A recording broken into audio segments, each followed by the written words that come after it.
Wetweyongerayo poliisi yebidduka mu ggwanga ewadde abavuzi ba bodaboda nsalesale ennaku 14 okubanga bamazze okufuna ebisanyizo ebibetagisa okukola omulimu guno. Bino nno byogeddwa akulira poliisi yebidduka mu ggwanga Dr. Stephen Kasiima bwabadde asisinkyanye boffiisa ba poliisi bakola nabo omulimu guno ku CPS mu Kampala. Katufune ebisinga ku gguliro eryo.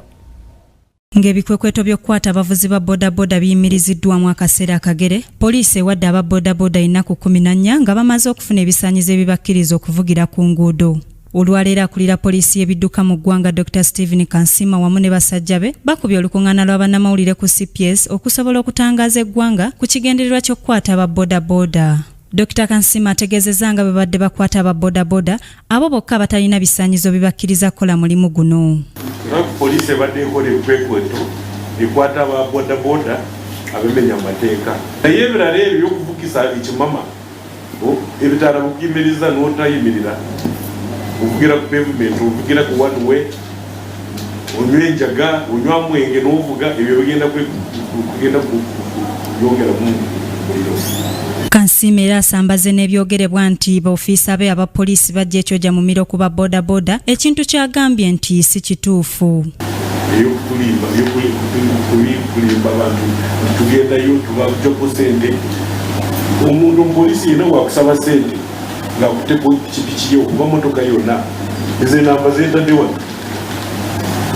za skodi yaffe ekwata ba traffic abasaba kintu kitooka.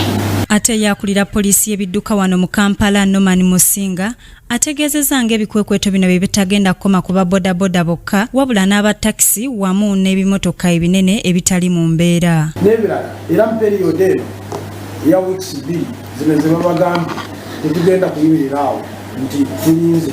N'ebirala tugenda kubanga nga tukwatako mpolampola nga trucks amaloole olunakono mmotoka za taxi abo bonna tubenkalejinga mugende mufune permit mugende mu registeringe mutandike process ya permit. Tumanyi mu 2 weeks temusobola kufuna permit naye mutandika process kati bwe tutandise ebikwekweto ebirala byanga after 2 weeks tunakulaba ani araze omutuma ogw'obuvunaanyizibwa.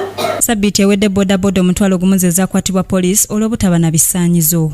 Basirika Sarah, Kingdom TV, amalindirire.